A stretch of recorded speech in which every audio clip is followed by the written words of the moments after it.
अति जनता बैठी है, जय की आवाज बनी है, क्यों भाई खाई बात है। देखो एक बात सुन के जानो, त्रेता युग की बात है, राम को रावण को युद्ध चाल रही और लंका में,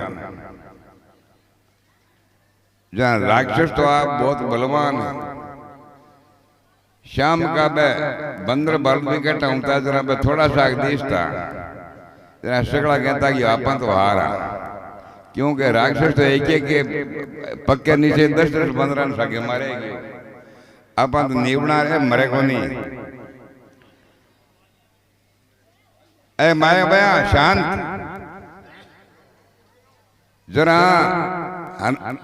हनुमान जी महाराज देख रहे बोलिया कि आपा को नहीं आ रहा, अपनी जीत हुई, क्यों आपनी जीत क्या हुई कि आपने यह जीत हुई कि आपका काम वार करने से पहले भगवान श्री राम की जय बोला, जय जय श्री राम, राम के नाम की जय बोलना भी धंधे को धनी राम में मते फतेह है।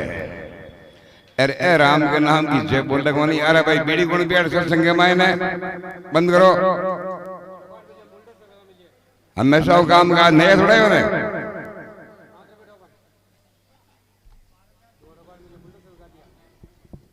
तो भाई राम का सैनिक बनना है जरा तो भगवान के नाम की जय बोलो, रावण का सैनिक बनना है जरा बोलगा तो कि लागे कहीं शोगन था।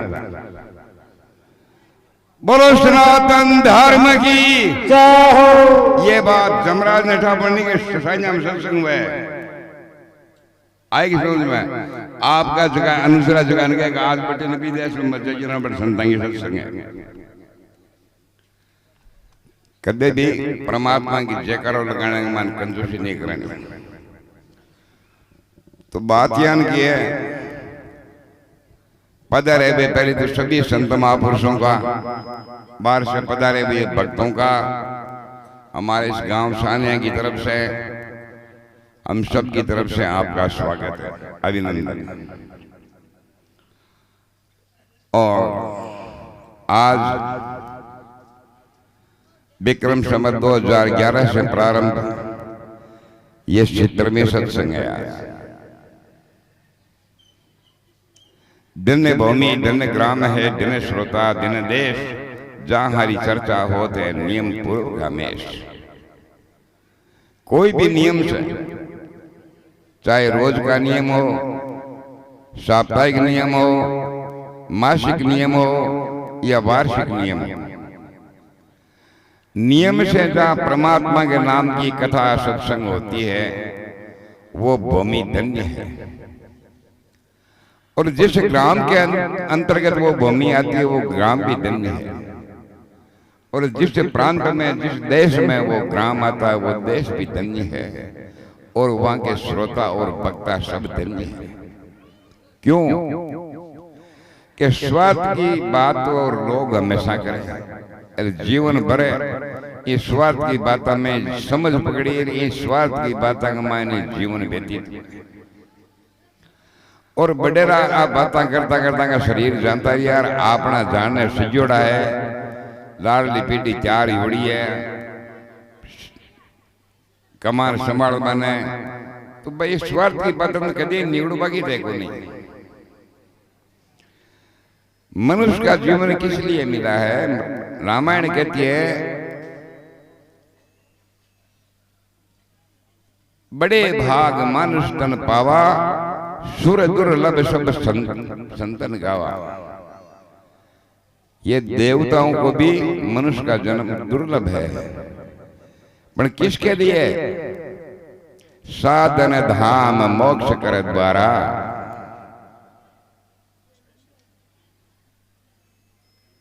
जय पाय ने निज स्वरूप विचारा। जका को मोक्ष को धाम है, मोक्ष को साधन को धाम है, मनुष्य को शरीर है जो इसी के द्वारा मोक्ष हो सकती है, इसी के द्वारा स्वर्ग की प्राप्ति, वैकुंठ की प्राप्ति, जन्म मरण से रहित होना, निर्वाण पद की प्राप्ति, अथवा वापस मनुष्य का जन्म मिलना। सारा कर्म ही मनुष्य जन्म में हुआ है। और 84 लाख जुड़ी भोगवाड़ा कर्मी इमय हुए। तो ये संतों की सत्संग है। आज महर्षि हंस भगवान के आता हूँ प्रारंभ योड़ी की मौजूदगी में सत्संग प्रारंभ हुई। जिन टाइम लेकर के आज तक ये 17वीं सत्संग है। 2 सत्संग बाकी लिए 6 युग हो जाए पूरा बार ठिकाना बोता। ये भूमि बड़ी धन्य है और ये नगर भी धन्य है। सान्या नगरी स्वर्ग है, काशी है, करे करकेड़ी कैलाश है, किशनगढ़ साकेत। छोटी बात नहीं है सान्या। आज इतनी विशाल सत्संगियों की सेवा, भोजन से लेकर के पानी से लेकर के हर प्रकार से सेवा जितनी सान्या नगर में होती है सत्संगियों की, उतनी दूसरे गांव में नहीं होती है। भैया बहुत जगह घूमता हूं मैं, केवल राजस्थान में भी नहीं, 12 के स्टेट में भी जाता हूं। सेवा बहुत बड़ी चीज है।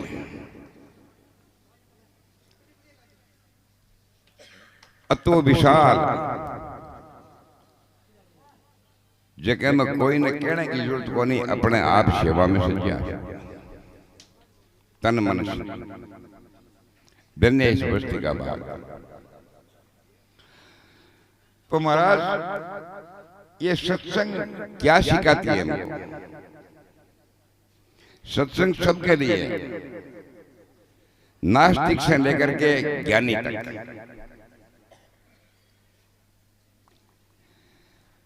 नास्तिक यदि सत्संग करेगा तो वो आस्तिक बन जाएगा, और आस्तिक सत्संग करेगा तो वो जिज्ञासु बन जाएगा। जिज्ञासु सत्संग करेगा तो ज्ञानी बन जाएगा, और ज्ञानी सत्संग करेगा तो जीवन मुक्ति का विशेष आनंद की प्राप्ति 5वीं 6वीं 7वीं भूमिका तक प्राप्त हो जाएगी। अवधूत कोटि के महात्मा बन जाएंगे, जैसे हमारे रामनाथ बाबा जी देख रहे। इसलिए सत्संग सबके लिए है, सबको करनी चाहिए। सत्संग से सबसे पहले आपको सिखाई जाती है, सत्संग हमें क्या उपदेश देती है कि एक वस्तु तो करने की होती है और एक वस्तु मानने की होती है। हमने करने वाली वस्तु को मानना मान लिया और मानने वाली वस्तु को करना मान लिया, उल्टा ज्ञान। करने की क्या है? सेवा। सत्संग हमसे सबसे पहले सिखाती है कि अपने कर्म शुद्ध करो, क्रिया शुद्ध करो। क्रिया शुद्धि का मतलब क्या है? सेवा करनी। कैसे करनी? आकोनी के भाई सभी आप आपका मायता की सेवा करे, आपका टाबरा की सेवा करे, आपका बाल बच्चा की, बीवी बच्चा की सभी सेवा करे। ये सेवा नहीं, ये तो आपका व्यापार है। सिया राम मैं सब जग जानी, करऊं प्रणाम जोर जुग पानी। अखिल विश्व को देखिए, हमारी संस्कृति की महानता केवल अपना परिवार नहीं, अपना समाज नहीं, अपना गांव नहीं, अपना देश नहीं, अखिल विश्व है। और केवल मानव समाज नहीं, सर्व जियाजून सबको परमात्मा माता सीता और राम का रूप मान करके और सबकी सेवा। शरीर जिनके भी जितने भी है सब मायाकृत है, इसलिए ये शिव माता सीता का रूप है, और उसमें रहने वाली आत्मा प्रभु श्री राम का रूप है। यही सीता और राम है।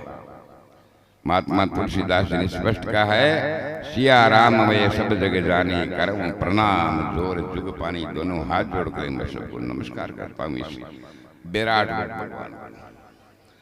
तो भाई सबसे पहले सेवा करनी चाहिए, करनी है सेवा। और परमात्मा को पाने में करना कुछ नहीं है, परमात्मा को मानना है। क्यों? कि परमात्मा कहीं कोई दूर देश में होते तो उनको प्राप्त करने के लिए हमें कोई क्रिया करनी पड़ती, जाना पड़ता। परमात्मा तो हरि व्यापक सर्वत्र समाना, प्रेम ते प्रकट होय मैं जाना। भगवान शंकर की मोहर लगाई हुई है ये रामचरितमानस में कहते हैं कि परमात्मा सर्वत्र व्यापक है। जैसे दूध में घृत किस जगह नहीं है, पानी में गीलापना किस जगह नहीं है, मिश्री में मीठापना किस जगह नहीं है, मिर्ची में कटुतापना किस जगह नहीं है, मेहंदी में लाली किस जगह नहीं है, सर्वत्र व्यापक है। इसी प्रकार परमात्मा कण कण में, रज रज में सर्वत्र व्यापक है। उस व्यापक जो सर्वत्र व्यापक है वो मुझ में भी है। तो परमात्मा को हरदम पास में अपने शामिल, अपने से अलग नहीं है, अपने शामिल मानना है परमात्मा को। परमात्मा को पाने का मतलब क्या है? कोई बोले गुरु महाराज हमने परमात्मा को मिला दिया। अरे मिला क्या दिया गुरु महाराज? मिलाने का काम गुरु का नहीं है। परमात्मा तो मिला हुआ ही है। परमात्मा की पहचान कराते हैं गुरु महाराज। हम जानते नहीं है, उसको पहचान करा देते हैं, यही परमात्मा है। आप बुलानो आप से, बंदो आप से, आप जिसको तुम खोजत करे सो तुम आप। परमात्मा तुमसे रंस मात्र भी भिन्न नहीं है, सर्वत्र व्यापक है। ये बात तो है मानने की, और सेवा है करने की। ये दो बात जिसने धारण कर ली, जन्म मरण से रहित हो चुका, मुक्त हो चुका। उसी से ज्यादा लंबा चौड़ा काम नहीं है। परमात्मा सर्वत्र व्यापक है, मुझ में भी है, और मैं और परमात्मा अभिन्न एक ही है, दो नहीं। क्योंकि परमात्मा सत्य है। सत्य उसको कहते हैं जो कभी न जन्मते हैं न मरते हैं। देश काल वस्तु परिच्छेद जो वस्तु होती है उसका नाम है सत्य। देश करके जिसका अंत नहीं, काल करके जिसका अंत नहीं, कि भूतकाल में था, वर्तमान में है, कि अब भविष्य में होगा, ऐसा नहीं। सर्व काल में है, सर्व देश में है, और सर्व वस्तु में है, रोम रोम में है। ऐसी वस्तु का नाम है सत्य। ऐसा एक परमात्मा है। और आप परमात्मा से भिन्न होते तो आपकी मृत्यु हो जाती है। लेकिन मृत्यु आपकी नहीं हो रही है। मृत्यु को मान लिया। आज तक किसी ने मृत्यु को देखा है? बताइए, प्रमाण सिद्ध करके बताइएगा मैं किसी की मृत्यु को देखा है। क्या मरता है? शरीर जैसा का तैसा छोड़ करके जाते हैं। यहीं मिला है माता पिता के द्वारा, यहीं छोड़ करके जाते हैं। लारा हूँ लारा आपने वहां कभी ठिकाने लगाओ, अग्नि के सुप्रत करांत हो, माटी के सुप्रत करांत हो, या जल के सुप्रत करांत हो। और अंदर रहने वाली आत्मा कभी मरती नहीं है। क्योंकि आज कोई में तकलीफ पड़े जना अज्ञानी भी कहे कि भाई लाडले जन्म में कोई माड़ा गिरिया, आज मैं दुख भोगूं। असिद्ध करियो कि लाडले जन्म में मैं हो। अरे गेले चालू रहे, आगे जवाब देना आप भी सिद्ध करेगा, आगे भी रहूंगा, पीछे भी था, आगे भी रहूंगा, और वर्तमान में हुई। तीनों काल में अपना होना सिद्ध कर रहे हो, और फिर कहते हो मरते। कौन मरता? आत्मा कभी नहीं मरती। तो न मरने वाला सत्य है, और सत्य संसार में एक है। इसलिए उसको आत्मा कहो या परमात्मा। आत्मा सोई परमात्मा। अब मृत्यु किसको कहते हैं? हम जिसको मृत्यु कह रहे हैं, तो इस स्थूल शरीर के अंदर एक सूक्ष्म शरीर है, जिसमें होती है 5 ज्ञानेंद्रिय, श्रवण, त्वचा, चक्षु, जिह्वा और घ्राण। जो ज्ञान करने वाली इंद्रियां हैं उसको कहते हैं ज्ञानेंद्रिय। और 5 होती है कर्मेंद्रिय, जिसके द्वारा क्रिया होती है, वाक, पाणी, पाद, उपस्थ और गुदा। और 5 होता है प्राण, व्यान, समान, उदान, प्राण, अपान। और 2 अंतःकरण, मन और बुद्धि। इन 17 तत्वों के समूह का नाम है सूक्ष्म शरीर। सूक्ष्म क्यों कहते हैं? कि दिखाई नहीं देता है, इसलिए इसको सूक्ष्म कहते हैं। सूक्ष्म वस्तु यंत्र के द्वारा दिखाई देती है, तो ये सूक्ष्म शरीर विचार रूपी यंत्र के द्वारा जाना जाता है, विवेक के द्वारा जाना जाता है। इनकी क्रिया के द्वारा जाना जाता है। गड़े ने देकर ज्ञान दे कोई न गड़बड़ जरूर है लाए, इसलिए इनकी क्रिया को देख करके बोध होता है कि ये कोई वस्तु है। सूक्ष्म शरीर का धर्म क्या है? अच्छे बुरे कर्मों का करना। ये मन है जो कर्म इंद्रियों के द्वारा अच्छा या बुरा कर्म इंद्रियों को साथ लेकर के कर्म करता है, और बुद्धि के द्वारा ज्ञान इंद्रियों को साथ लेकर के उसको भोगता है। तो कर्मों का कर्ता और भोगता, ये दोनों धर्म है सूक्ष्म शरीर के। और प्राणों के बल से इस लोक से परलोक में जाता है, यानी एक शरीर से दूसरे शरीर में प्राणों के बल से।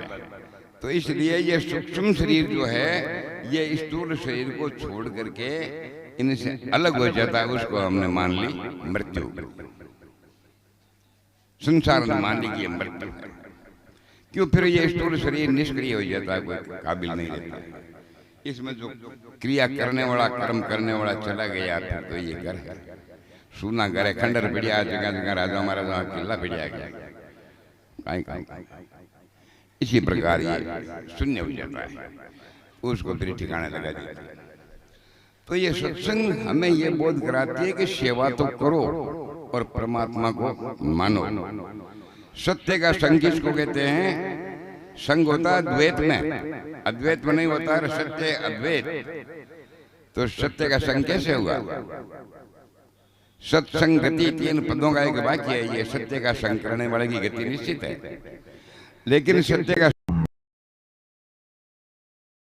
असत्य क्या है? मिटने वाली वस्तु। ये शरीर है, इस शरीर का धर्म है, नाम है, रूप है, जितने भी संसार के पदी पदार्थ है ये सब मिटने वाले। उसको हमने संग में जोड़ लिया, इतना हम साथ में जुड़ गए कि मेरा है शरीर, मेरा है शरीर, मैं हूँ, ऐसी भावना बन गई। इसलिए हमने असत्य का संग कर लिया। इस असत्य के संग को बाध करने का नाम ही सत्संग है। चाहे आज कर लो पलक में, चाहे कर लीजिए कल्प में, करना आपको है। जिसको आनंद चाहिए, जिसको भूख लगी है, खुद भोजन करिए भैया। दूसरे के भोजन से खुद की भूख नहीं मिटती है। परधन की शोभा करता घर की भूख नहीं जाए, क्यों घर की भूख से जाओ से कोई धन कमाए। आई समझ? इसलिए सत्संग आपको ये सिखाएगी। अब जो सत्संग चल रही है अब आगे चलाना है। एक एक भजन का नंबर दो सबको, गाने वालों को, तो कोई प्रवचन करने वाला सुनाने वाला वो सुनाए। कौन करेगा संचालन? मास्टर साहब राम स्वरूप जी। वाह, गुरु आ गए, गुरु है नहीं बहुत मैंने सुनी भक्त लोग आ गया। ये बोलो सतगुरु भगवान की। और कोई टाइम आए और सुनाओ गाना जी।